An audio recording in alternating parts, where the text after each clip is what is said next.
अब एक बात प्यारे बच्चों जरा ध्यान समझना, अगर किसी भी पॉइंट पर आपकी वैल्यू मैक्सिमम आती है, इसका मतलब सर उस वैल्यू पर आपका डेरिवेटिव क्या आता है प्यारे बच्चों, 0। अब अगर इसकी 1 पर मैक्सिमम वैल्यू है तो जाहिर सी बात है 1 पर इसका डेरिवेटिव 0 आना चाहिए, क्योंकि भाई उसने बोला था कि x=1 पर मेरा जो ये फंक्शन है मैक्सिमम वैल्यू अटेन करता है और 1 पर 0 को कैलकुलेट कर दो, वहां से a की वैल्यू आ जाएगी 120। क्वेश्चन नंबर 11 क्या कह रहा है प्यारे बच्चों, वो कह रहा है it is given that at x=1 the function attain its maximum value on the interval 0 cos से लेकर 2 के बीच में, find the value of a।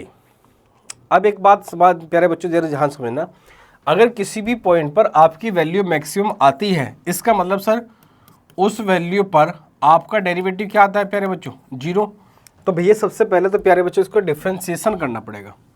तो प्यारे बच्चों मेरा फंक्शन है कितना, f(x) = x की पावर 4 माइनस का 62x² प्लस का प्यारे बच्चों कितना ax प्लस का कितना प्यारे बच्चों मेरा 9। हमें क्या करना है भैया, इसका डिफ्रेंसिएशन करना है, क्योंकि डिफ्रेंसिएशन करके ही तो पता चलता है मैक्सिमम या मिनिमम।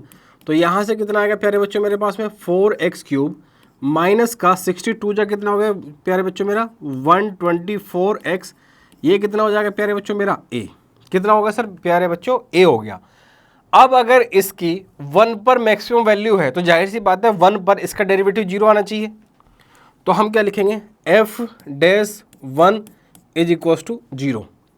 f(1) कितना आना चाहिए भैया, 0 आना चाहिए, जाहिर सी बात है। तो x के प्लेस में 1 पुट कर दो, तो f(1) का क्यूब माइनस का 124 × 1 प्लस का a = 0 और मेरे प्यारे बच्चों माइनस का 120 प्लस का a = 0। इसलिए भैया a की वैल्यू आ गई मेरी कितनी 120, कब, जब x=1 पर ये मेरा फंक्शन जो है मैक्सिमम वैल्यू अटेन करता है। क्या अटेन करता है प्यारे बच्चों, मैक्सिमम वैल्यू अटेन करता है। क्या मेरे प्यारे बच्चों आपको ये बात समझ में आई, और आ गई हो तो ताली बजा दो एक बार धुआंधार तरीके से कमेंट सेक्शन में, क्योंकि भाई उसने बोला था कि x=1 पर मेरा जो ये फंक्शन है मैक्सिमम वैल्यू अटेन करता है, और अगर ये फंक्शन प्यारे बच्चों x=1 पर मैक्सिमम वैल्यू अटेन करता है तो जाहिर सी बात है उस पॉइंट पर इस फंक्शन का डेरिवेटिव 0 आना चाहिए। और 0 आने के लिए क्या करना पड़ेगा सर, उसका डिफरेंशिएशन करना पड़ेगा और 1 पर 0 को कैलकुलेट कर दो, वहां से a की वैल्यू आ जाएगी 120। और अगर मेरे प्यारे बच्चों समझ में आ गया हो तो स्क्रीनशॉट ले लो, वीडियो को पॉज कर लो, नोट्स बना लो, क्योंकि बिना नोट्स के मेरे प्यारे बच्चों कुछ भी नहीं होता है।